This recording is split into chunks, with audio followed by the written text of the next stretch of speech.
August 11, 1879. I was all over town today, and I have learned where most of the buildings and houses are located.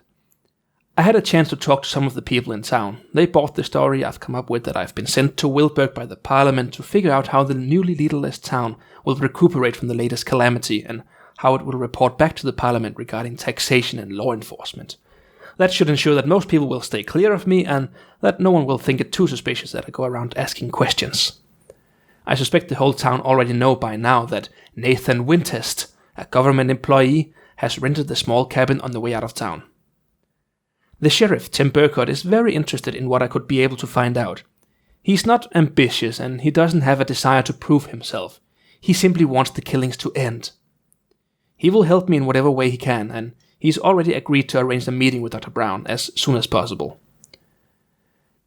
I met the town's barkeep, a Scot by the name of Walter McAllister, and had a good talk with him.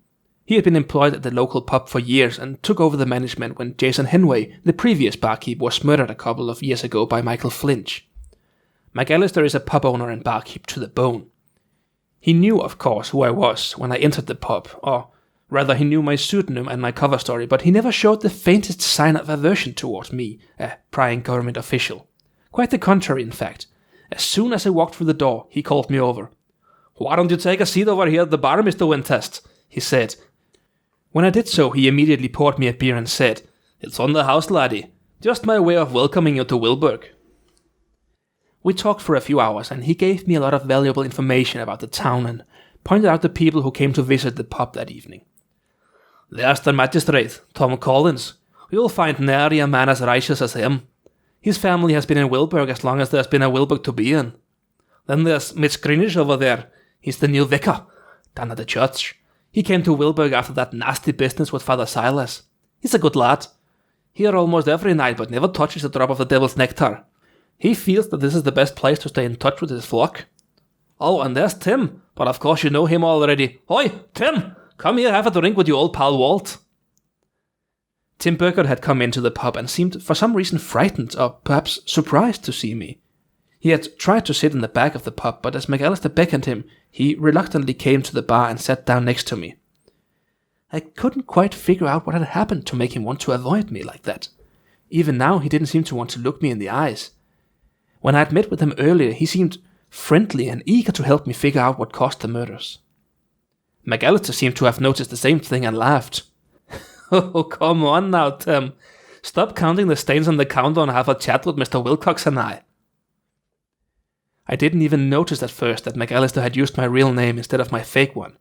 After all, you're used to hearing your own name. But as it dawned on me what had happened, I couldn't help but feel a strong surge of anger towards Tim. He was the only one who had known my real name. He must have told McAllister and God knows who else. If the town found out that the very first thing I had done when coming to the town was lying to them, it would be very hard for me to complete my story. Don't be like that," McAllister said with a grin. "Tim here can be counted upon more than you can count on the sun setting tonight. When your boss telegraphed you old Tim here, I was with him. I've known about your business here long before you ever came to town.